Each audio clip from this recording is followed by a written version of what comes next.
The last time I spoke to my first love, he stood in the rain holding my favorite book out to me and said, "You'll need this more than me." I didn't understand why until years later, when I found a letter tucked inside that I never had the courage to open. We met in a place most people forget exists once they grow up, right between rows of dusty books in the back of a high school library. It was Warren Central, Indianapolis, 2004. I was 17, quiet, kind of invisible unless someone needed a homework answer. Caleb was quieter. Not the sad kind of quiet, more like he was watching everything from a step back. He always wore this black hoodie, even in spring, and had music playing in his ears most of the time. People left him alone. I noticed him because he always checked out the same book every month, The Book Thief. I finally asked him why. He just said, "I like how it feels when I read it." That was it. We started talking more after that. He didn't like crowds, and neither did I. I didn't expect much. But he kept showing up, sitting next to me at lunch, walking with me to class, carrying my books without asking. One day, he showed up outside my job at CVS with hot chocolate and just said, "Thought you could use this." He barely looked at me when he handed it over. A week later, I kissed him behind the old baseball bleachers. Being with him wasn't like those teen movies. There weren't fireworks. There weren't love songs playing in the background. But it felt real. Safe. Like the rest of the world could fall apart and we'd still be standing there. That winter, he gave me a copy of The Book Thief. He said, "This one's yours now. Look inside." He'd written on the inside cover, "For when the world stops making sense, I'll be here." I read that line 1,000 times. We planned everything. College together. An apartment. Maybe moving to Colorado, where he'd always wanted to go. I believed every word we said to each other. We even made a playlist on his old iPod called The Life We're Gonna Have. Cringy now, sure. But it meant something back then. But that summer, my dad got transferred. Tucson, Arizona. Middle of nowhere. We cried like kids. Promised to make it work. We weren't dumb. We knew it'd be hard. But we swore we'd try. First month was good. Texts every day. Calls every night. Second month a little quieter, but still okay. Third month different. Caleb stopped replying as fast. Then came the fourth month. He disappeared. At first I thought something happened. I called his phone until it died. I messaged his mom. I texted his sister, June. Only June answered. She said, "He's okay. He just needs space." Nothing else. No one else responded. I had no idea what to do. Then, maybe a week later, it was raining hard. I remember it exactly. I'd just come home from Walgreens. My mom was yelling about something in the kitchen. I opened the front door to grab a package, and he was just standing there. Soaked, no jacket, hair flat on his forehead. He was holding my copy of The Book Thief out like it was something fragile. He didn't say hello. Didn't hug me. Just looked at me with this strange, blank face and said, "You'll need this more than me." I thought he was joking. I laughed a little and asked, "What's going on?" He didn't answer. I stepped outside and touched his arm. It was cold. I asked, "Did I do something? Please just talk to me." He shook his head, whispered, "I'm sorry," and walked away. I stood there, book in my hand, rain soaking through my clothes, not understanding what just happened. My heart was racing, but my body couldn't move. I didn't try to go after him. After that night, Caleb was just gone. No texts. No emails. June stopped replying too. I called his number once a week for months. It was always disconnected. Eventually, I stopped trying. I put the book in a drawer, shoved everything else into a box, and tried to move on. I met someone new a couple years later. Got married young. Moved to Atlanta. The marriage was a mistake. I can say that now. He cheated, lied, broke things when he got mad. I stayed too long, thinking things would get better. They didn't. By 2016, I was packing up to leave him. I was going through an old storage bin when I found the book. It was in the back under photo albums and old school papers. Still had Caleb's handwriting inside. I opened it for the first time in years. Something felt different. There, on page 27, was a folded letter. I don't know how I missed it before. Maybe I didn't want to see it. Maybe I was scared. My hands shook as I opened it. The paper was yellowed, the ink a little smudged. The letter was short, but what it said broke something in me.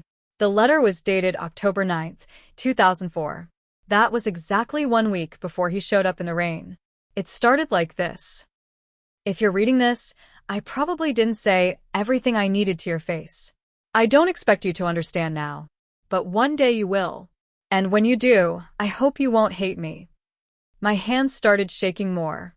I had to sit down. I didn't stop loving you. I still don't. But I found out something I can't unlearn, and it ruined everything. I can't look at you and pretend I don't know. I wanted to tell you, but I knew if I did, it would break you. So instead, I'm going to disappear. I'm sorry. That was it. No signature. Just a tear in the bottom corner like he'd been crying while writing it. I read it 10 times, maybe more. My mind kept going in circles. What did he find out? What could have made him walk away like that? What could have made him think leaving was the better option? I called June. Her number still worked. She didn't pick up, but I left a message. I found Caleb's letter. I need answers. Please. She called back that night. Her voice sounded older, tired. She said, I was wondering when you'd find it. I asked what he meant in the letter. She paused for a long time. Then she said something I'll never forget. He saw your mom with his dad. I didn't get it at first. I said, what are you talking about? She said, he saw them together. Not just talking. They were kissing. In his car. It was parked behind that old diner on Washington Street. He went to pick up your house key. You left it in his backpack, and he saw them. I couldn't speak. Couldn't breathe. She kept going. He waited 2 days before he told me. He was a wreck. Said it felt like the world cracked open. He didn't want to hurt you. Said if he told you, you'd hate her. Said you needed to believe your family was still good. My voice cracked when I said, why didn't he tell me himself? Because he loved you too much, she said. He thought leaving was better than tearing your world apart. I dropped the phone. I didn't cry. Not then. I just sat there, staring at the floor, realizing my mother, my own mother, was the reason the one good thing I had was ripped away. All those years, I thought Caleb gave up. I thought I wasn't enough. I thought he just moved on. But it wasn't me. It was her. And the man I thought was decent, the man who waved to us every Sunday when I went to Caleb's place, had been sleeping with my mother behind our backs. I went to Tucson the next week. I didn't tell anyone. I just showed up at her house. She opened the door like nothing happened. I handed her the book. She looked confused. Then I said, Caleb saw you. With his dad. Behind the diner. Her face dropped. All the color drained out of her. I stared straight into her eyes and asked, how long did it go on? She didn't answer. Just stepped back and sat down on the couch like she'd been shot. I pressed again. How long? She whispered. A few months. A few months. She tried to talk. Tried to say it was complicated. That my dad had been distant. That she wasn't proud of it. That she didn't think it would ever come out. I told her I didn't care.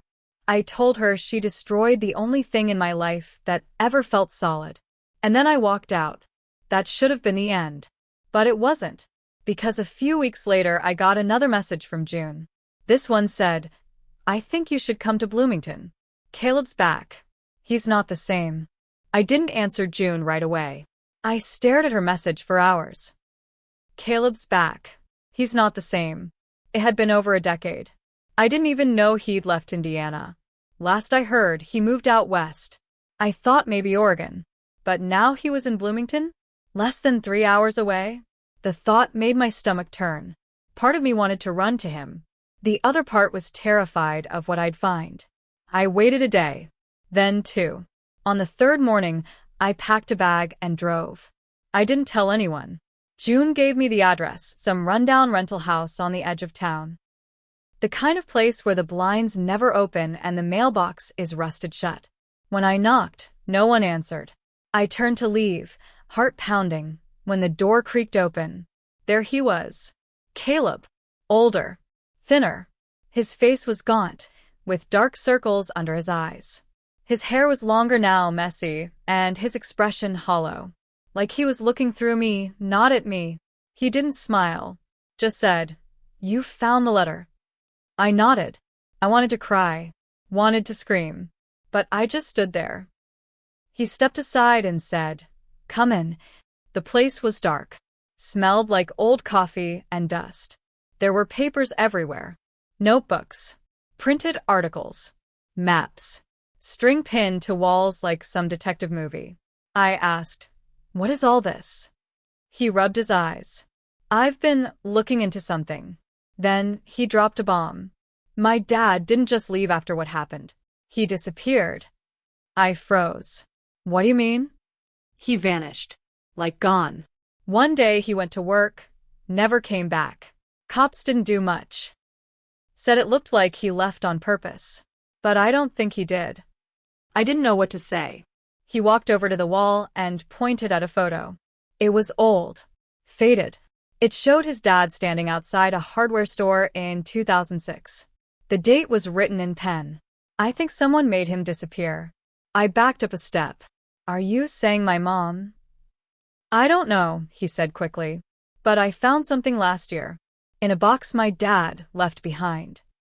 He handed me a worn envelope. Inside was a photo. My mother. And a man I didn't recognize. Not his dad. Someone older. Buy it. Wearing a sheriff's badge. They weren't just having an affair, Caleb said. They were tied up in something else. Something bad. I shook my head. No. That's not. My mom wouldn't. I thought that too. But then I found out that man. He pointed to the sheriff. He got fired 2 years later. Money laundering. Disappeared the same year as my dad. The room started spinning. I think your mom knew things she shouldn't have. I think my dad got caught in it. My voice cracked. Why didn't you tell me this sooner? He sat down hard in the old recliner. Because I thought if I stayed away, I could forget. But I can't. I need answers. I looked at the wall again. The strings, the photos, the files. This wasn't just grief. This was obsession. And somehow I was tangled up in it. Then Caleb looked up at me and said something that made my blood run cold. I think your mom knows what happened to my dad. I stayed in Bloomington that night. I couldn't drive. My head was spinning with too much. Caleb slept on the couch while I lay awake in the guest room, staring at the ceiling, trying to convince myself it wasn't true. But deep down I knew. The next morning I called my mom. I told her I needed to see her. She didn't ask questions. Just said, "Come home." I didn't go alone. Caleb drove with me. Neither of us said much. The silence between us was heavy, years thick.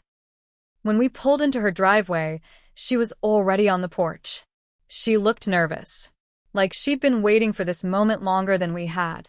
I walked up to her with the envelope in my hand. I held it out. "You recognize this man?" She looked down. Her face went pale. She didn't speak. I stepped closer. "Tell me the truth." Still nothing. Then Caleb stepped forward. "What happened to my dad?" That's when she finally spoke. Quiet. Broken. "He found out about the money," she whispered. "Your father. And the others." He was going to tell someone. "What others?"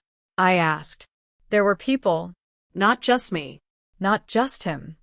Her voice cracked. "The sheriff. Your father. 2 others. It started as easy money. Just fixing numbers on city contracts. It got out of hand." Caleb's fists clenched. "What did you do?" "I begged him not to say anything," she said. "I told him he'd ruin us all." "And then?" I asked, my voice shaking. "He disappeared," she said. "Just gone." I swear I didn't do anything.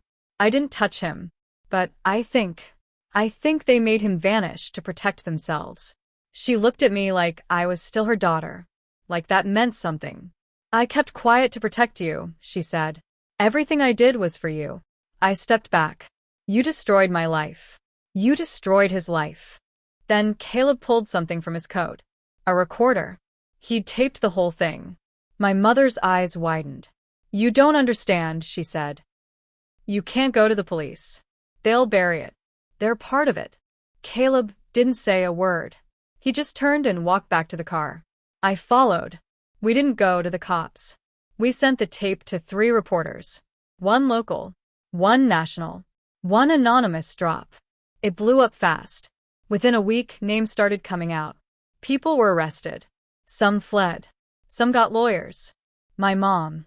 She got indicted for conspiracy, obstruction, fraud. Everything. She called me once from jail. I didn't answer.